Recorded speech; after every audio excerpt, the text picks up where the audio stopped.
Я приехала в 17-й квартал, именно в микрорайон, который построил Трансстрой. Так, а знаете, почему приехала? Сейчас увидите.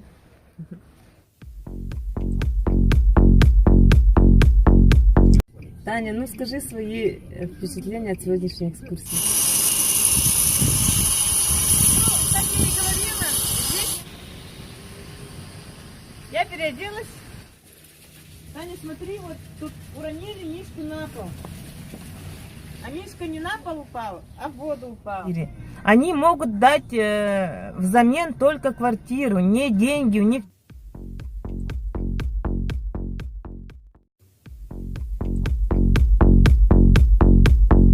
Да, іменно усе натурне ваше. Іменно видео с тобой. Так, тут мы заезжаем в 17-й квартал. Видите, какая картина? Улица Якутская разделилась на две части. На ветхие дома и на новый микрорайон от компании Трансстрой. Так, а это мы заезжаем в микрорайон на 17-м квартале, который построил застройщик Трансстрой. Ну, достаточно симпатичный тоже, смотрите, вот детские площадки, малоэтажное строительство. И смотрите, вот это вот здание многоэтажное. Как вы думаете, что это такое? Наверное, многие уже знают по битве блогеров. Это у нас многоуровневая теплая стоянка. Тут либо люди ставят свои машины в собственные машиноместа, либо арендуют здесь машиноместо за 8 тысяч. Мы приехали в жилой микрорайон малоэтажный, а он в основном состоит из пятиэтажных домов на 17-м квартале. Это вот современный жилой микрорайон спальный. Смотрите, здесь у нас детский сад, лесная сказка. В микрорайоне здесь всего 2 садика, несколько продуктовых магазинов. В общем, здесь инфраструктура очень развитая. Ну, как я и говорила, здесь на районе есть продуктовый магазин. Он очень, кстати, хороший. Я сама там отоваривалась неоднократно. Таких магазинов здесь, кажется, 2. С той стороны еще есть второй садик, Гаскаленок называется. Ну и наше соседство, это вот двухэтажные бараки, которые тоже, в принципе, могут стать таким же классным микрорайоном, про который мы только что вам рассказывали. Я переоделась. Давайте сходим туда, посмотрим.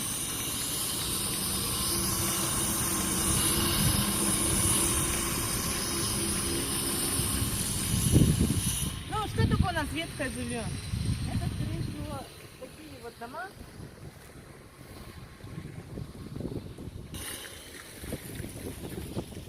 На каблучках как бы здесь не походишь, поэтому пришлось даже переодеться. Таня, осторожно.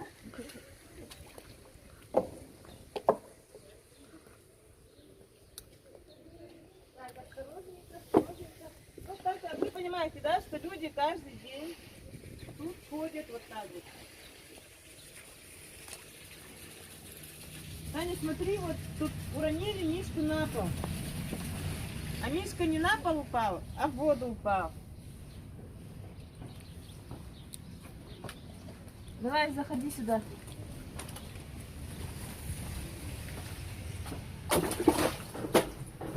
Снимаешь, да, вот все? Вот такие вот у нас подъезды. Меня зовут Светлана. Я проживаю сейчас по Якутской 2/17 в новом доме. До этого мы проживали с моей семьей в ветхом жилье, Верхоянская 2. Нас первые года не топило, как бы, ну, жили нормально. Потом когда началась застройка, нас дом стал подтапливать. У меня 4 детей, и когда наш дом начало немножко подтапливать, ребенок, заходя в дом, у меня задыхался, не мог дышать. Врачи не могли выяснить причину, почему ребенок задыхается. Я вызвала санэпидстанцию, сама написав заявление. Приехали ко мне домой, сделали заборы воздуха и пробы, обследовали все помещение. У меня выявился грибок под домом. И из-за этого, и когда он давал споры, ребенок начал задыхаться. Ребенок за год получил инвалидность. Через год полностью ребенок уже не мог дышать и был на гормонах. Даже несмотря на прием сильнейших гормонов, ребенок все равно задыхался. Мы начали бить тревогу, мы начали бегать в трансстрое, мы начали ходить по разным инстанциям, бивать все пороги.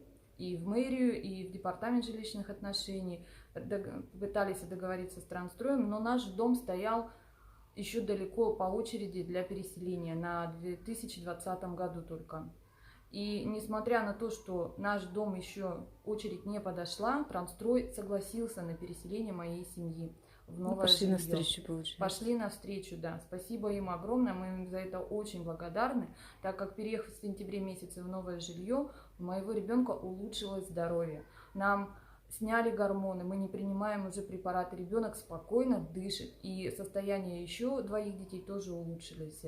Мы очень благодарны Трансстрою, спасибо им огромное и директорам, и всему коллективу ихнему за то, что они пошли нам навстречу, за то, что они переселили нас, несмотря на все их сложности. Но я хочу сказать то, что еще много людей осталось там, и у них также есть дети, они пожилые проживают, и они тоже болеют, потому что условия там нечеловеческие в данный момент. Там очень много воды, сырости, грибка, не только в Верхоянской 2, но и другие дома, стоящие рядышком. А переселить, к сожалению, их не могут из-за тех людей, которые пытаются сейчас у Транстроя Выторговать большие суммы. Да, большие суммы денег. У тех людей, может, есть даже и проживать где, а рядом стоящие дома, люди там мучаются и не могут из-за них переехать. Светлана, спасибо большое, что согласились со мной пообщаться. Я желаю вашей семье счастья, благополучия, здоровья обязательно. Спасибо огромное. Я желаю Трансстрою процветания, чтобы он скорее переселил все квартиры, которые там остались, чтобы люди больше не мучились в тех условиях, в которых жили тоже мы. Спасибо.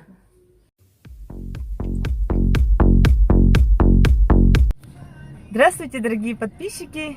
Я приехала в одно место, чтобы наглядно показать ситуацию, которая может получиться, если люди, которые не понимают, что нельзя терроризировать, грубо говоря, да, застройщика, который сносит и будет строить красивые, комфортабельные, современные, благополучные, благоустроенные кварталы.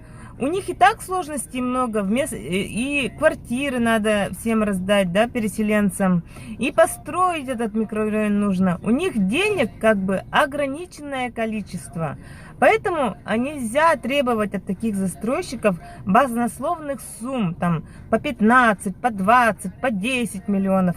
Ну, раз у тебя снесли трехкомнатную квартиру, то получи там трехкомнатную квартиру в микрорайоне, благоустроенной квартире. Они могут дать взамен только квартиру, не деньги, у них денег нету. У них деньги все уходят на зарплату, налоги, строительство и куча других разных расходов. Вот, смотрите, какая ситуация может случиться с этими людьми. Знаком вот этот вот район, активно застраиваемый в данный момент. Это у нас район радиоцентра. И в ту сторону идет за мостом у нас Сергеляское шоссе, Гемеин, автодорожная. Вот все эти кварталы очень активно застраиваются. И в той стороне есть хорошие застройщики, которые тоже застраивают микрорайоны, да. И получается, вот когда строили мост, тут возникла проблема.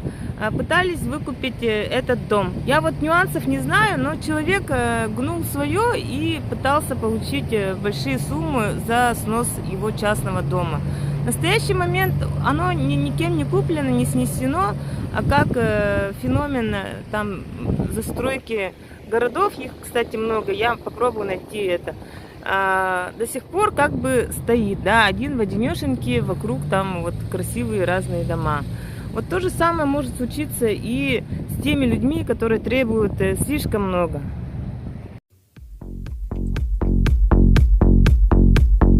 Да, егеманна у сына дурак баши.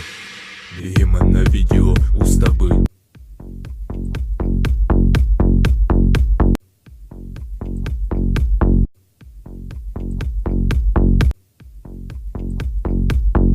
Таня, ну скажи свои впечатления от сегодняшней экскурсии.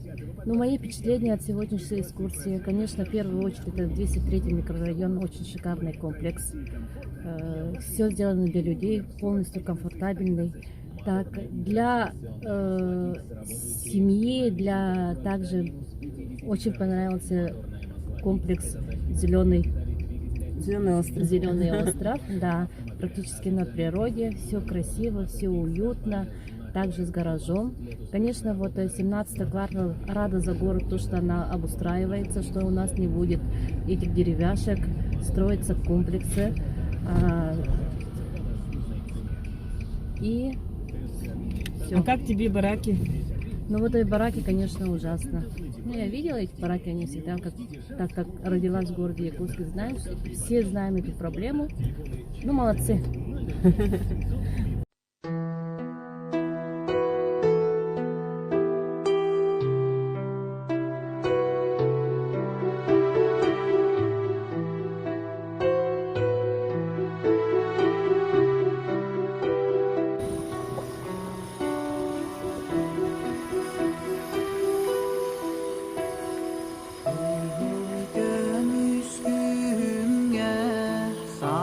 Sayının araksa biricikti tügenge ayılgan yer otçoğuna duha bar duakka hıya dolu yar doyduğun aktarın günneden gürer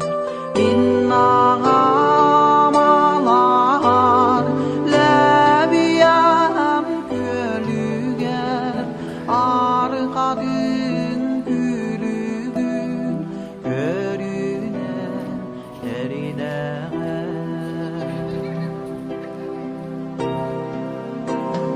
Allah'ın kıtağar adında çaranar o tutun tarıgar Allah'ın attıgar o durun taptayar tabağın uğruna vannacar büyünü bulun beriye İnnağamalar lebiyem kölüger arkadın gülügün görünen ebeder